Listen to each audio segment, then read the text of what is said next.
Yo, what's good, guys? Fire here, back from the video, and today we're going to be hopping into the gun deuce close formation, which I think is a very good combination of a pass and a run offense. I like the fact that you can come out in this gun formation and then also audible to some really good under center running sets if I wanted to. Things like deuce close, wing flex close, I would be able to audible too, because this is a 2 tight end formation, which is definitely going to be nice for us to utilize. We're going to use the Steelers. They have 2 good tight ends, good running back, so we're going to utilize them. And just taking a look at what playbook we're in personally Bengals right now. I assume most guys using this formation would be in Bengals just because you have the really good audible threat of bunch and tight slots. And then, of course, deuce close, wing flex close, all that good stuff. Now, as far as our audibles, what I like to have is I'm going to go ahead first thing, put in mesh spot. We'll leave the inside zone. We'll leave in bench swap. And then we'll go ahead replace this with 0-1 trap. The other passing play we're going to run, I guess it's only 6 plays, never mind, but you also have stick, and we will be running the RPO read stick as well, so we're just going to come on that. Now, taking a look at this RPO, it's going to be a simple inside zone, but it just gives you another thing to worry about. As you see, just as this is the regular inside zone, picks up a ton of yards on the first play. No motion, no help blocking, we don't have a good offensive line, no abilities, and it can be just really good. But then you have the second option. Now, this option actually might be a little bit better from the wide side of the field, but personally I do like running my running back on this wide side or the short side so that he has more space to run.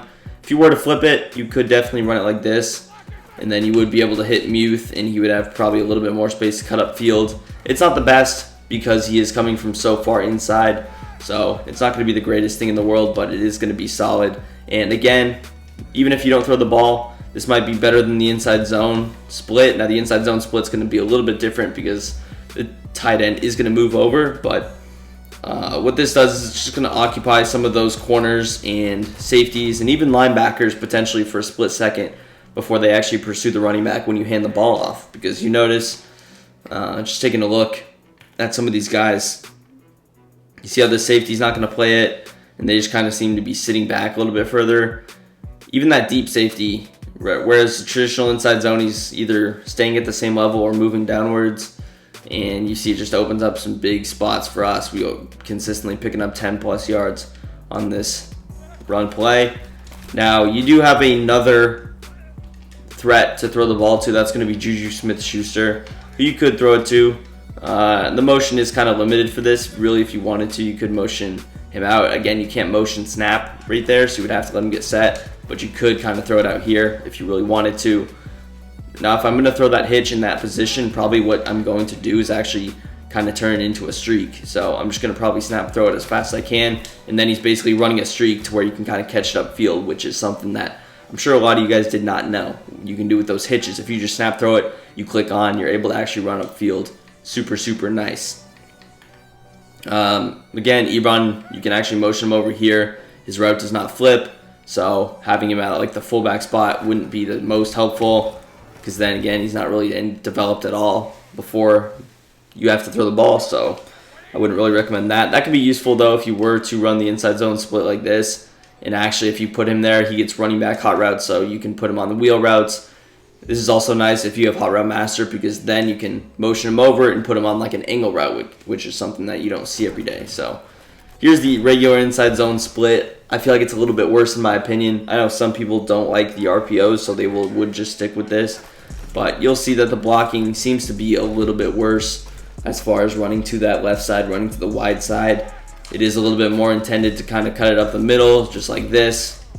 It can be probably a little bit better, especially if he's trying to play that run defense where he has one of the linebackers coming off the edge or something. It's going to be good for that to eliminate it, but here you see is kind of the ideal way to run this inside zone split, literally right up the middle. Of course, running it to the left outside is going to be worse because Freiermuth is going ahead and moving to that side, so now you have a guy that should be blocked and is not. So definitely a little bit worse, but if you're cutting it up the middle, it's going to be a little bit better. If you run it around like that rather than committing immediately, you're going to have a little bit more success with it, which is ideal. And again, if you wanted to play around with the motion, you can motion over guys like Muth. You notice how they both kind of motion to the other side. You are a little bit limited in your motions because those are the only places that the tight ends can motion, and then your receivers can only go to the outside with no motion snap ability. So you are decently limited. If you want to maybe cut it back to the right, you could do that, but I would just recommend doing that for 0-1 trap if you were to do that. Let's hop into the 0-1 trap. And like I mentioned, if we were running 0-1 trap, this is where a motion like this can be very helpful. Basically, what you're saying when you do a motion like that is, I'm going to run the ball. Let's see if you can stop me. You're basically telling your opponent that you're going to run the ball, although I might try and show some passing plays with that. If you guys want to see a gameplay, definitely let me know because that could be helpful in showing game situations. But basically, when you motion someone over like that, it's kind of like Deuce close when you motion the tight end to the fullback spot. There's a passing threat potentially, but really what you're saying is, I don't think you can stop my run, and you got to prove it. Now, the 0-1 trap worked really well the first play. For now, it's not working because we have a super low overall guard facing one of the strongest defensive linemen in Leonard Williams. And, I mean, you've got to be kidding me. I guess we're going to flip the play because this is ridiculous. I don't know what's happening, so we'll flip it temporarily. But run it like this, and look at that. We actually got a block. So, again, Steelers' offensive line is awful. Keep that in mind. But 0-1 trap's definitely solid, especially if you want the opportunity to potentially get to the second level. Using some of this motion can help. I mean, holy crap. I don't know how we even broke free on that first play because it just does not seem to be going right. Let's try double teaming, doing something else. Wow. Our offensive lineman just dove like he's a receiver trying to cut block. Wild. So, obviously, if you have terrible offensive guards, I wouldn't run this. But if you have normal guards, you should be fine doing it. You can also just mix it up, use motion to the other side, just to confuse him, and this is going to open it up. So you see, when the blocks are ran normally, the play is going to be good. If you have low guards, just run to the other side like we've been doing, or flip your guards simply. But let's hop into some of this passing. We got 2 plays: bench swap, which is going to be a corner out based play; mesh spot, which you have a nice wheel route. You have the inside fade with Deontay Johnson as well that can potentially get open. So some of the things, let's actually see if we can try and mess around with a little cover 3 beater. I don't know if we can, but let's just try it out. Try some different things. And doesn't look like it is. I remember there's a way to beat cover 3. Maybe you need a corner route. I don't think it really works too well this year with the tight end. So, but this fade route, it's always good to have these types of fades. They can definitely get open against cover 2, cover 3 situationally, but really, the routes that I like are Najee Harris here. Now, sometimes potentially what I actually like with Najee better is putting him on the regular wheel route. He's going to run vertical on this one. This one will be worse against man coverage. So if it's man coverage, you could just run the same play and then go bop, bop. The thing I like about the first setup is that I have the option to put Ebron on the flat instead of Juju. So if I have hot route master, I can put Juju on like a little crosser. Or we can run our play like this now. So, I don't know. Just a good spacing concept, something like this. And now you see how Ebron, he still runs in front of Najee Harris. But if we were to run things vice versa, I don't believe that would be the case. We'll try it out here. I'm in the incorrect play. Also, one thing that I didn't mention is that the icons will be changing when you run the RPO versus any passing play or any other play. So here's a regular wheel route. I guess it still does kind of work, but you see they're very similar. The traditional one's going to go further vertical upfield. That one's going to be better against man coverage, the manual one. So different things like that. Let's get into some of the cool motion that you can actually do. Like we mentioned, we can do things like this. Motion Ebron over. We could put him on a wheel route. Now, his wheel route is not going to be a little bit worse, but you could still probably run something like this with Deontay Johnson. I don't know, maybe streak this guy. You could still flat B. So if you wanted to go with like 2 wheel routes, maybe a little curl in the middle with Freiermuth, or like an in route, you could run it like this. And who gets open? Ebron. So this is similar to a stock verticals play where you throw the running back on a wheel route, and then you have tight end wheel on one side, running back wheel on the other. And you're basically saying to your opponent, which one can you stop? Which one you're going to use her? I'm just going to throw it to the other one. So, again, simple setup like this. And this is actually a really good setup, really difficult to defend because who are you going to defend? Freiermuth's going to kind of sit in the middle and lock that down. Personally, I like this wheel route better with Najee. Hold up one sec. I like this wheel route better personally, because you saw in that previous play, kind of got defended. This one really leaves no hope for any hook curls to potentially defend it because he is going so far outside that no yellow zone is going to ever follow him. So you can just do creative things like that.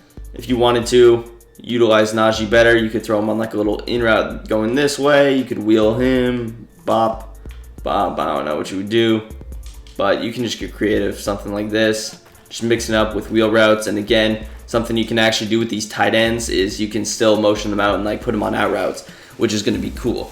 And you'll see a little bit more cool stuff when we go to our next play, bench swap. And if you were to motion over Ebron, and you can actually just motion him over and block as well over here. If you wanted to, you could actually set up something like this. I think this might work as a cut block option. We'll try it out. It does not work, but it still kind of worked because they didn't get the pressure. I was just trying some stuff out there. And this is actually, I actually like using this motion because it's something that's kind of realistic. Sometimes when you see people go to 4 wide receivers, it's an obvious passing situation. I know the Cowboys do this a lot because that's who I watch. They'll just set up Zeke kind of in this position and then just block him. And it's just basically saying we're passing the ball, but he gets a better angle to like pick up a rusher. It's really good against the blitz. So that's something that I like to see. But if you were to run a play, something like this would be pretty solid. You throw Ebron on a little out route. This also prevents him from getting, pressed. Can no one catch the ball in this team, but kind of realistic, I would say. But going back to my point, putting him on those little out routes is going to be better. You could even do something like this to confuse him. Hold up, I'm actually audible back. But we can throw him on like an out route over here. And then when you motion him across, go. He's on this route, and he can actually get open. So you could just go like this. I'm going to beat man coverage, 2 little in routes, and they're both going to really get open. Obviously, Ebron's going to cut faster in Ultimate Team when you have a better route running tight end. So keep that in mind as well. But that's a really good concept to do. Again, it would be better if we could motion over a receiver to the left side. Unfortunately, we can't really do that, so kind of stinks. But you could run a play like this. That would be decent, I would say. You have wheel route, and then you have Deontay on this corner route. Steelers offensive line, get a Steelers offensive line. I'll set up that again. Just flat A, wheel RB, drag B, streak Y. See if we can get the protection here. Come on, left tackle. And there you see Deontay Johnson getting open. So that's an ideal look at it. Anyways, that's going to do the video. Let me know if you want to see this online.